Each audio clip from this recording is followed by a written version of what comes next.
Hello dear students, ഇന്ന് നമ്മൾ rectification of എറേഴ്സിൻ്റെ problem June 24 RTPയിലെ റെക്ടിഫിക്കേഷൻ്റെ പ്രോബ്ലമാണ് ചെയ്യാൻ പോകുന്നത്. ഇപ്പോൾ റെക്ടിഫിക്കേഷൻ്റെ പ്രോബ്ലം സ്റ്റാർട്ട് ചെയ്യുന്നതിന് മുമ്പ് നമ്മൾ ചില കാര്യങ്ങൾ അറിഞ്ഞിരിക്കുക. അതായത് ഏത് ഘട്ടത്തിലാണ് നമ്മൾ റെക്ടിഫിക്കേഷൻ ചെയ്യുന്നത്, അതായത് ഏത് പോയിന്റിൽ വെച്ച്, ഇപ്പോൾ അക്കൗണ്ടിങ് പ്രൊസീജിയറിൻ്റെ ഏത് പോയിന്റിലാണ് നമ്മൾ റെക്ടിഫിക്കേഷൻ ചെയ്യുന്നത് എന്നുള്ളത് ക്വസ്റ്റ്യനിൽ നിന്ന് ആദ്യമേ മനസ്സിലാക്കുക. നമ്മൾ ചില ക്വസ്റ്റ്യൻസിൽ റെക്ടിഫിക്കേഷൻ ചെയ്യാൻ പറയുന്നത് ട്രയൽ ബാലൻസിന് മുൻപായിരിക്കും, ചിലതിൽ ട്രയൽ ബാലൻസിന് ശേഷമായിരിക്കും, ചിലതിൽ അക്കൗണ്ടിങ് പീരീഡ് അവസാനിച്ചതിന് ശേഷമായിരിക്കും. അതായത് നമ്മൾ ട്രേഡിംഗ്, P&L, ബാലൻസ് ഷീറ്റ് ഒക്കെ ഉണ്ടാക്കി കഴിഞ്ഞ് നെക്സ്റ്റ് അക്കൗണ്ടിങ് പീരീഡിലായിരിക്കും നമ്മൾ ഈ റെക്ടിഫിക്കേഷൻ ചെയ്യുന്നത്. അപ്പോൾ അത് ഏത് പോയിന്റിലാണ് നമ്മൾ റെക്ടിഫിക്കേഷൻ ചെയ്യുന്നത് എന്നുള്ളത് ആദ്യമേ മനസ്സിലാക്കണം. ഫോർ എക്സാമ്പിൾ, ഇപ്പോൾ ഈ പ്രോബ്ലം എടുക്കുകയാണെങ്കിൽ ഇവിടെ റെക്ടിഫിക്കേഷൻ നടക്കുന്നത് അക്കൗണ്ടിങ് പീരീഡ് അവസാനിച്ചതിന് ശേഷമാണ്. അപ്പോൾ already trading, P&L, balance sheet ഒക്കെ ഉണ്ടാക്കി കഴിഞ്ഞു. അപ്പോൾ അതിൻ്റെ ഇഫക്റ്റ് എന്താണെന്ന് ചോദിച്ചു കഴിഞ്ഞാൽ ഓൾറെഡി നോമിനൽ അക്കൗണ്ട്സ് എല്ലാം നമ്മൾ ക്ലോസ് ചെയ്ത് കഴിഞ്ഞു. നോമിനൽ അക്കൗണ്ട്സ് എന്ന് പറഞ്ഞാൽ റവന്യൂ ഐറ്റംസ് എല്ലാം, എക്സ്പെൻസസും ഇൻകവും എല്ലാം ക്ലോസ് ചെയ്ത് എന്തായി മാറിക്കഴിഞ്ഞു? പ്രോഫിറ്റോ ലോസോ ആയി മാറിക്കഴിഞ്ഞു. അതിലുള്ള മിസ്റ്റേക്ക് എല്ലാം ആ പ്രോഫിറ്റിനെയും ലോസിനെയും അഫക്റ്റ് ചെയ്തു. ഏതെങ്കിലും എക്സ്പെൻസ് ചാർജ് ചെയ്തത് കുറവാണെങ്കിൽ ആ എക്സ്പെൻസ് ചാർജ് ചെയ്തതിൻ്റെ കുറവ് കൊണ്ട് പ്രോഫിറ്റ് കൂടിയിരിക്കുക, അല്ലെങ്കിൽ എക്സ്പെൻസ് ചാർജ് ചെയ്തത് കൂടിയെങ്കിൽ പ്രോഫിറ്റ് കുറഞ്ഞിരിക്കുകയാണ്. ലൈക്ക് ദാറ്റ് അത് പ്രോഫിറ്റായിട്ടാണ് ഇപ്പോഴിരിക്കുന്നത്. അപ്പോൾ ഇനി ഒരു കറക്ഷൻ വരുന്ന സമയത്ത് നമുക്കിനി ആ എക്സ്പെൻസിനെയോ ഇൻകത്തിനെയോ ഇനി കറക്റ്റ് ചെയ്യാൻ പറ്റില്ല. അതിന് പകരം നമ്മൾ പ്രോഫിറ്റിനെ ആയിരിക്കും നമ്മൾ കറക്റ്റ് ചെയ്യുക. ഫോർ എക്സാമ്പിൾ പറഞ്ഞാൽ, ഇപ്പോൾ വേജസ് ചാർജ് ചെയ്തത് കുറവായിരുന്നു, അത് കറക്റ്റ് ചെയ്യണം. അങ്ങനെയാണെങ്കിൽ നമ്മൾ നോർമൽ ഒരു കേസിൽ റെക്ടിഫൈ ചെയ്യുമ്പോൾ വേജസിനെ ആയിരിക്കും നമ്മൾ ഡെബിറ്റ് ചെയ്യുക. പക്ഷേ ഈ കേസിൽ വരുമ്പോൾ, അതായത് P&L അക്കൗണ്ടും ബാലൻസ് ഷീറ്റും ഒക്കെ ഉണ്ടായിക്കഴിഞ്ഞ് നെക്സ്റ്റ് പീരീഡിൽ നമ്മൾ റെക്ടിഫൈ ചെയ്യുമ്പോൾ നമ്മൾ എന്ത് ചെയ്യില്ല? ആ പ്രോഫിറ്റിനെ, ആ വേജസിനെ അല്ല നമ്മൾ കറക്റ്റ് ചെയ്യുന്നത്, പ്രോഫിറ്റിനെ ആയിരിക്കും നമ്മൾ കറക്റ്റ് ചെയ്യുക. അതായത് വേജസിനെ ഡെബിറ്റ് ചെയ്യുന്നതിന് പകരം P&L അഡ്ജസ്റ്റ്മെൻ്റ് ആയിരിക്കും നമ്മൾ ആ സ്ഥാനത്ത് ഡെബിറ്റ് ചെയ്യുക. ഇത് മനസ്സിലാക്കുക. അത് മനസ്സിലാക്കിയതിന് ശേഷം വേണം നമ്മൾ എന്ത് ചെയ്യാൻ? ഈ ക്വസ്റ്റ്യൻ സ്റ്റാർട്ട് ചെയ്യാൻ. അപ്പം മെസ്സേഴ്സ് ബീറ്റ കെമിക്കൽസ്, അതാണ് question. Messrs beta chemical labs were unable to agree the trial balance as on 31st March 2023 and have raised a suspense account for the difference. Next year, അതാണ് ഞാൻ പറഞ്ഞത്, next ഇയറിലാണ് the following errors were discovered. അപ്പോൾ അതിൽ ആദ്യത്തെ error എന്താണ്? Repairs made during the year were wrongly debited to building account. അതായത് repairs എന്ന് പറഞ്ഞു കഴിഞ്ഞാൽ ഒരു റവന്യൂ എക്സ്പെൻസ് ആണ്. അത് സ്പെൻഡ് ചെയ്യുമ്പോൾ റിപ്പയർസ് എന്ന് പറയുന്ന അക്കൗണ്ടിനെ വേണം നമ്മൾ എന്ത് ചെയ്യാൻ? ഡെബിറ്റ് ചെയ്യാൻ.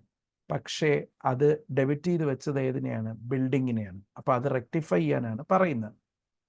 ഒരു ഓർഡിനറി കേസിലാണെങ്കിൽ നമ്മൾ റെക്ടിഫൈ ചെയ്യുന്നത് എന്തായിരിക്കും? എങ്ങനെയായിരിക്കും റെക്ടിഫൈ ചെയ്യുക? ഓർഡിനറി കേസ്, അതായത് ഈ ക്വസ്റ്റ്യനിലെ പോലെ നെക്സ്റ്റ് പീരീഡിലല്ല, നമ്മൾ ട്രയൽ ബാലൻസ് ഉണ്ടാക്കിയതിന് ശേഷം ബിഫോർ ട്രേഡിംഗ് ആൻഡ് P&L ആണ് റെക്ടിഫൈ ചെയ്യുന്നതെങ്കിൽ ഈ എററിനെ നമ്മൾ റെക്ടിഫൈ ചെയ്യുന്നത്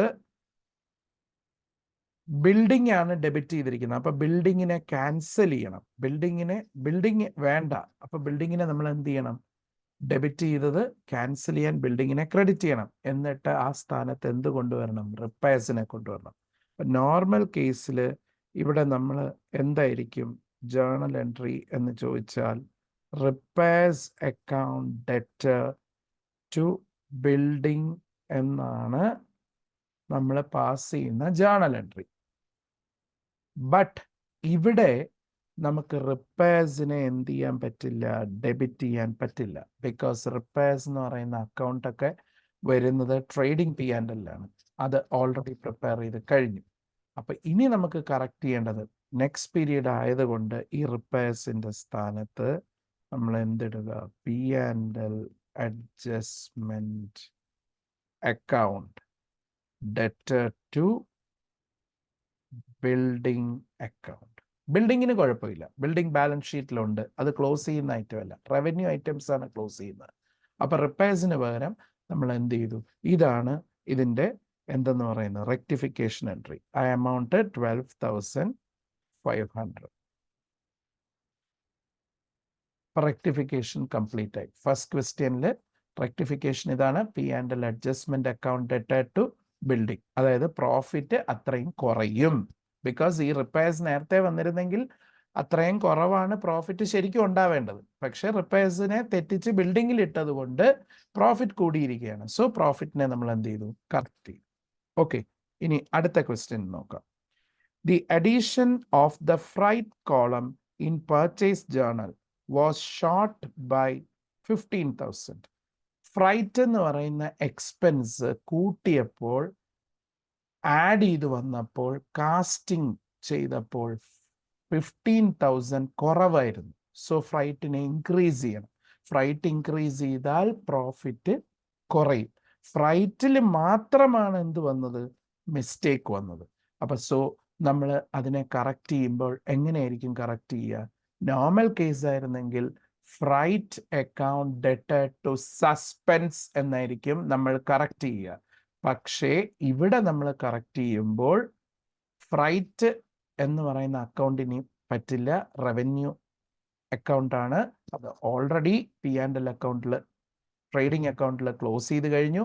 സോ നമ്മൾ എന്ത് ചെയ്താൽ മതി? P&L അഡ്ജസ്റ്റ്മെന്റിനെ ആ സ്ഥാനത്ത് കറക്റ്റ് ചെയ്താൽ മതി. അപ്പോൾ ഇവിടുത്തെ കറക്ഷൻ എന്ന് പറയുന്നത് നേരത്തെ പറഞ്ഞതുപോലെ P&L adjustment account debtor to suspense account.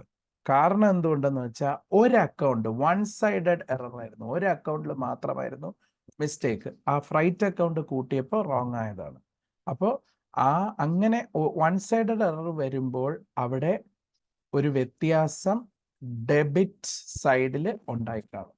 ആ ഡെബിറ്റ് സൈഡിൽ ഉണ്ടായ വ്യത്യാസം, ആ ഡെബിറ്റ് കോളത്തിലുണ്ടായ വ്യത്യാസം, ട്രയൽ ബാലൻസിൽ തന്നെ ഡെബിറ്റ് കോളത്തിലുണ്ടായ വ്യത്യാസം നമ്മൾ എവിടെ ഇട്ട് കാണും? സസ്പെൻസ് അക്കൗണ്ടിൽ ഇട്ട് കാണും. ആ സസ്പെൻസ് അക്കൗണ്ട് മാറ്റിയിട്ടാണ് ഇപ്പോൾ ഈ കറക്ഷൻ ചെയ്യുന്നത്. എത്രയാണ് എമൗണ്ട്? 15,000. സോ അതാണ് ഇതിൻ്റെ രണ്ടാമത്തെ ക്വസ്റ്റ്യൻ്റെ റെക്ടിഫിക്കേഷൻ. ഇനി മൂന്നാമത്തത്, goods to the value of rupees 4,500 returned by a customer, Shiv and Company, had been posted to debit of Shiv and Company, also to sales returns. അതായത് അവര് എഴുതിയിരിക്കുന്നത് ആദ്യം ഞാൻ കാണിക്കാം. കറക്റ്റ് എൻട്രി എന്താണ് ഇവിടെ സംഭവിച്ചത്? എന്താണ്? Goods to the value of 4,500 return by a customer Shiv and Company. Shiv and Company goods return ചെയ്താൽ ജേർണൽ എൻട്രി എന്ന് പറയുന്നത് sales returns account debtor, because goods coming in to the business. അപ്പോൾ debit what comes in, അതുകൊണ്ട് sales returns account debtor to Shiv and Company, credit the giver.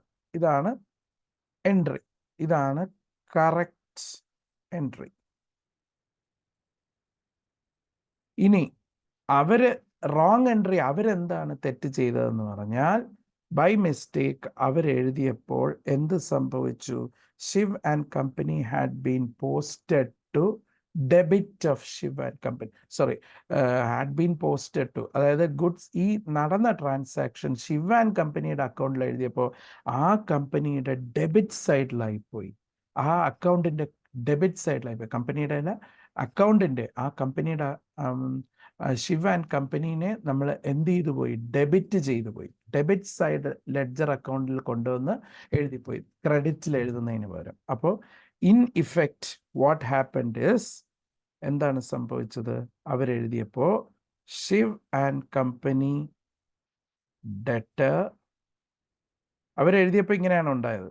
Sales returns account debtor to suspense account. കാരണം രണ്ടും ഡെബിറ്റിൽ വന്നപ്പോൾ ക്രെഡിറ്റിൽ എന്തേ വരുള്ളൂ? Suspense account. ആ difference എവിടെയും വന്നാണ് സസ്പെൻസ് അക്കൗണ്ട്. ഞാൻ ഇങ്ങനെ ജേർണൽ എൻട്രി എഴുതിയോണ്ട് ഈ ജേർണൽ എൻട്രി അവർ പാസ് ചെയ്തു എന്നല്ല അർത്ഥമാക്കുന്നത്. അവിടെ നടന്ന കാര്യം ഞാൻ ജേർണലിൽ എന്ത് ചെയ്യാണ്? പ്രസന്റ് ചെയ്യാണ്. അവിടെ മിസ്റ്റേക്ക് വന്നത് ഏതിലാണ്? ലെഡ്ജർ പോസ്റ്റിങ്ങിലാണ് മിസ്റ്റേക്ക് വന്നത്. ബൈ മിസ്റ്റേക്ക് ശിവ് ആൻഡ് കമ്പനിയുടെ ക്രെഡിറ്റിൽ എഴുതുന്നതിന് വരെ ഡെബിറ്റിൽ എഴുതിപ്പോയി. അതാണ് മിസ്റ്റേക്ക്. പക്ഷേ അത് റിസൾട്ട് ചെയ്തത് ഈ ജേർണൽ പ്രസന്റ് ചെയ്താൽ ഇങ്ങനെയാണ്. ഇപ്പൊ എമൗണ്ട് എത്രയാണ്? 4500. അപ്പോൾ അവിടെ ഇങ്ങനെയാണ് ഇപ്പോൾ പ്രസന്റ് പൊസിഷൻ ഇങ്ങനെയാണ് കിടക്കുന്നത്. ഇനി നമുക്ക് എന്ത് ചെയ്യണം? ഇതിനെ റെക്ടിഫൈ ചെയ്യണം. അപ്പൊ റെക്ടിഫൈ ചെയ്യുമ്പോൾ മനസ്സിലാക്കേണ്ട കാര്യം എന്താണ്? ശിവ് ആൻഡ് കമ്പനിക്ക് നമ്മൾ ക്രെഡിറ്റ് ആണ് കൊടുക്കേണ്ടത്. അത് തീർച്ചയായിട്ടും കൊടുക്കാം. സസ്പെൻസ് അക്കൗണ്ട് എന്ന് പറയുന്ന അക്കൗണ്ടേ ആവശ്യമില്ല. ബിക്കോസ് അത് തെറ്റ് വന്നുകൊണ്ട് വന്നതാണ്. അപ്പൊ സസ്പെൻസ് അക്കൗണ്ടിനെ നമ്മൾ എന്ത് ചെയ്തു? ക്യാൻസൽ ചെയ്തു, ഡെബിറ്റ് ചെയ്തു. ശിവ് ആൻഡ് കമ്പനിക്ക് എന്താണ്? ക്രെഡിറ്റ് കൊടുക്കണം. അവിടെ സെയിൽസ് റിട്ടേൺസിനെ ഒന്നും ചെയ്യണ്ട. അത് കറക്റ്റായിട്ട് ഡെബിറ്റ് ചെയ്തു എന്ന് പറഞ്ഞിട്ടുണ്ട്. അതുകൊണ്ട് അതിനകത്ത് കറക്ഷൻ ഒന്നും ഇല്ല. ശിവ് ആൻഡ് കമ്പനിക്ക് ക്രെഡിറ്റ് കൊടുക്കണം. ബട്ട് അത് ക്രെഡിറ്റ് ചെയ്യുമ്പോൾ ഇനി 4500 ക്രെഡിറ്റ് ചെയ്താൽ പോരാ. റോങ് ഡെബിറ്റിനെ ക്യാൻസൽ ചെയ്യാൻ ഒരു 4500 ക്രെഡിറ്റ് വേണം. കറക്റ്റ് ക്രെഡിറ്റ് വരുത്താൻ ഒരു 4500 ക്രെഡിറ്റ് വേണം. അതായത് ഒരു അക്കൗണ്ട് ക്രെഡിറ്റ് ചെയ്യേണ്ട അക്കൗണ്ടിനെ ഡെബിറ്റ് ചെയ്താൽ തിരിച്ച് കറക്റ്റ് ചെയ്യുമ്പോൾ ആ റോങ് ഡെബിറ്റ് ക്യാൻസൽ ചെയ്യാൻ ഒരു 4500 വേണം. കറക്റ്റ് ക്രെഡിറ്റ് കിട്ടാനും ഒരു 4500. സോ ശിവ് ആൻഡ് കമ്പനിക്ക് എത്രയാണ്? 9000 ആണ് ക്രെഡിറ്റ് ചെയ്യേണ്ടത്. 9000 ആണ് ക്രെഡിറ്റ് ചെയ്യേണ്ടത്. അതാണ് ഇതിന്റെ rectification. This is rectification. Answer ഇതാണ്. ഇത് റോങ് എൻട്രിയാണ്. ഇത് എന്തുകൊണ്ട് എഴുതി എന്ന് പറഞ്ഞു കഴിഞ്ഞാൽ നമുക്ക് ആ കോൺസെപ്റ്റ് മുഴുവൻ മനസ്സിലാവാനാണ്. എന്താണ് കറക്റ്റ് എൻട്രി, അത് കഴിഞ്ഞ് അവർ ചെയ്ത തെറ്റുകൊണ്ട് ഉണ്ടായ അതിൻ്റെ ജേർണൽ എൻട്രി പ്രസൻറ്റേഷൻ, അവിടെ നിന്നാണ് നമ്മൾ റെക്ടിഫിക്കേഷനിലേക്ക് വന്നത്. ഓക്കെ ആണല്ലോ. ഇനി അടുത്തത്, sundry items of furniture sold for 30,000 had been entered in sales book, total of which had been posted to sales account. ഇതാണ് ഇവിടെ വന്ന മിസ്റ്റേക്ക്. അതായത് ഫേർണിച്ചർ ആണ് വിറ്റത്, പക്ഷേ അത് എവിടെ എൻ്റർ ആയിരിക്കുകയാണ്? സെയിൽസിൽ. ഫേർണിച്ചർ വിറ്റാൽ ഫേർണിച്ചറിനെയാണ് ക്രെഡിറ്റ് ചെയ്യേണ്ടത്, അല്ലാതെ സെയിൽസിനെ അല്ല. ഗുഡ്സ് വിറ്റാലാണ് സെയിൽസ് വരേണ്ടത്. അപ്പൊ ഇനി ശരിക്കും കറക്റ്റ് ചെയ്യേണ്ടത്, if it was done after trial balance, the journal entry would have been passed like in the sales account debtor to furniture. അതായിരുന്നു ശരിക്കുള്ള ജേർണൽ എൻട്രി നോർമൽ കേസിൽ പാസ് ചെയ്യേണ്ടത്. പക്ഷേ ഇവിടെ നമ്മൾ ഏത് കഴിഞ്ഞു? പി ആൻഡ് എൽ അക്കൗണ്ട് കഴിഞ്ഞു. അപ്പോൾ പി ആൻഡ് എൽ അക്കൗണ്ട് കഴിഞ്ഞ സ്ഥിതിക്ക് നമുക്കിനി സെയിൽസിനെ ഡെബിറ്റ് ചെയ്യാൻ കഴിയില്ല. സെയിൽസ് എല്ലാം ക്ലോസ് ചെയ്തു ട്രേഡിംഗ് അക്കൗണ്ടിൽ. അതുകൊണ്ട് ഇനി പ്രോഫിറ്റിനെ കറക്റ്റ് ചെയ്യാൻ പറ്റുള്ളൂ. അപ്പോൾ P and L adjustment account debtor to furniture account. അതായത് ഫേർണിച്ചർ അക്കൗണ്ടിനെ ക്രെഡിറ്റ് ചെയ്തു, വിറ്റത് കൊണ്ട് അത് പുറത്തോട്ട് പോവുകയാണ്. ക്രെഡിറ്റ് വാട്ട് ഗോസ് ഔട്ട്, ഫേർണിച്ചറിനെ ക്രെഡിറ്റ് ചെയ്തു. തിരിച്ച് സെയിൽസിനെ ഡെബിറ്റ് ചെയ്യുന്നതിന് പകരം പ്രോഫിറ്റിനെ ഡെബിറ്റ് ചെയ്തു. ഇൻ ഇഫക്റ്റ് അത് തന്നെയല്ലേ വരുന്നത്? സെയിൽസ് കുറഞ്ഞാൽ, സെയിൽസിനെ കുറയ്ക്കാനാണല്ലോ സെയിൽസ് ഡെബിറ്റ്. അത് അത്രയും അങ്ങനെ ഒരു സെയിൽസ് അവിടെ നടന്നിട്ടില്ലല്ലോ. അപ്പൊ സെയിൽസ് കുറഞ്ഞാൽ പ്രോഫിറ്റ് കുറയും. ഇപ്പൊ പ്രോഫിറ്റ് കൂടിയിരിക്കുകയാണ്. ആ കൂടിയ പ്രോഫിറ്റിനെ നമ്മൾ എന്ത് ചെയ്തു? കറക്റ്റ് ചെയ്തു. അതിന്റെ എമൗണ്ട് എന്ന് പറയുന്നത് 30,000. ഓക്കെ. അടുത്തത്, a bill of exchange received from Miss Sapna for rupees 75,000 had been returned by the bank as dishonored and had been credited to the bank and debited to bills receivable account. Bills receivable dishonour ആയി കഴിഞ്ഞാൽ debit ചെയ്യേണ്ടത് എപ്പോഴും ഡെറ്ററിനെയാണ്. ഡെറ്ററാണ് നമുക്ക് ആ bill തന്നത്. അപ്പൊ ഡെറ്ററിനെയാണ് debit ചെയ്യേണ്ടത്. അപ്പൊ ഈ കേസിലാവുമ്പം സപ്നെയാണ് നമ്മൾ എന്ത് ചെയ്യേണ്ടത്, ഡെബിറ്റ് ചെയ്യേണ്ടത്. പക്ഷേ ഇവിടെ അതിന് പകരം ഡെബിറ്റ് ചെയ്ത് വെച്ചത് ബിൽസ് റിസീവബിളിനെയാണ്. അപ്പൊ അതെങ്ങനെ റെക്ടിഫൈ ചെയ്യും? സപ്നെയാണ് ശരിക്കും ഡെബിറ്റ് ചെയ്യേണ്ടത്. പക്ഷെ ആ സ്ഥാനത്ത് ഇപ്പൊ ഡെബിറ്റ് കിടക്കുന്ന ആർക്കാണ്? ബിൽസ് റിസീവബിൾ എന്നാണ്. അപ്പൊ നമ്മൾ എങ്ങനെ റെക്ടിഫൈ ചെയ്യും? സപ്ന ഡെറ്റർ, അതായത് ഡെറ്ററിനെ തന്നെ ഡെബിറ്റ് ചെയ്തു. സപ്നെയാണ് ഇനി പൈസ തരേണ്ടത്. ബിൽസ് റിസീവബിളിനിട്ട ഡെബിറ്റ് നമ്മൾ എന്ത് ചെയ്തു? ക്യാൻസൽ ചെയ്തു.